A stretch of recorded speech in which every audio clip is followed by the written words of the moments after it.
I want to tell you about my hero. That was my mother. She raised me and my four brothers in a small East Texas town, and my dad worked.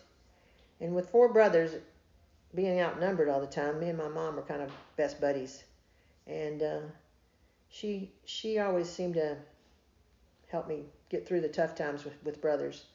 Um, she found out she had breast cancer while I was in college, and she had a mastectomy, and then a few years later she had bone cancer that we battled for 13 years, and she passed away at the age of 55, and I was able to spend those years with her, battling it, going to doctor's appointments, getting all the treatments and all that, and we became very close during all that, kind of making up for the time when we were younger and together. And then after I'd gone off to college, we were separated. And then when I came back, we were back together again. And it was an honor to get to take care of her during her illness.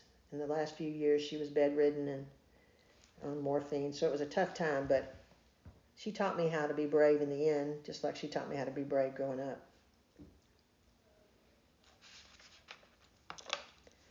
My second hero was my basketball coach from school. I had her during elementary, junior high, and high school. Miss Sparks was a unique person, and she had a way of pushing us student athletes to be better, and she was always pushing me harder, it seemed like, than the rest of them. She challenged me to become a leader. She taught me how to be a leader. She taught me how to be better and stronger and think faster on the court and run faster on the track. And she would always say if we did well, we'd get rewarded. And I got to go to the state track meet with her my senior year, just she and I. And we got down there in Austin. I asked her, did I have to run? Because nobody else was there but us. She said, yeah, you have to run. I said, well, what if I get last? She said, you just tell them you're eighth in the state.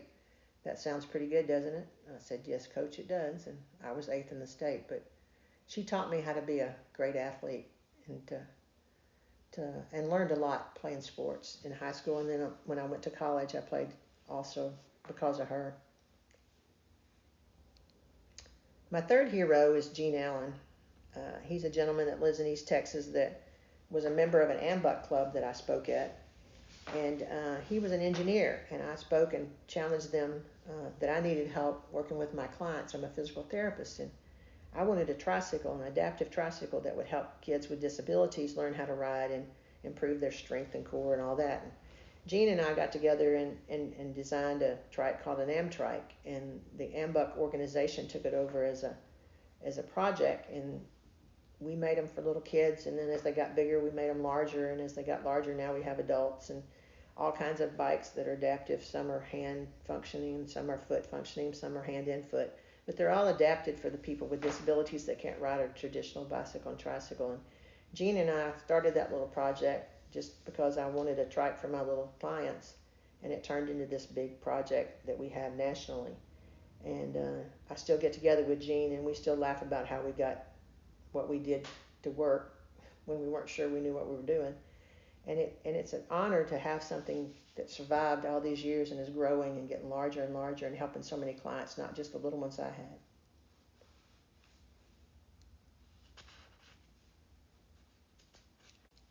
So my story is, I don't really think of myself as a hero. In our organization of AMBUCs, everybody thinks I am because I started the Amtrak program, and I only did that to get my clients a tricycle, and as it grew, that was great and wonderful. But I'm also just a person. I'm a physical therapist, and I work with babies. And I traveled around the country with AMBUCs doing trainings for therapists, and that was challenging and fun. And I met a lot of people and have a lot of friends now from those places. But in the few years since then, I had health issues where I had a constant knee infection. And as a result of that, on September 2nd, I had to have my leg amputated above the knee.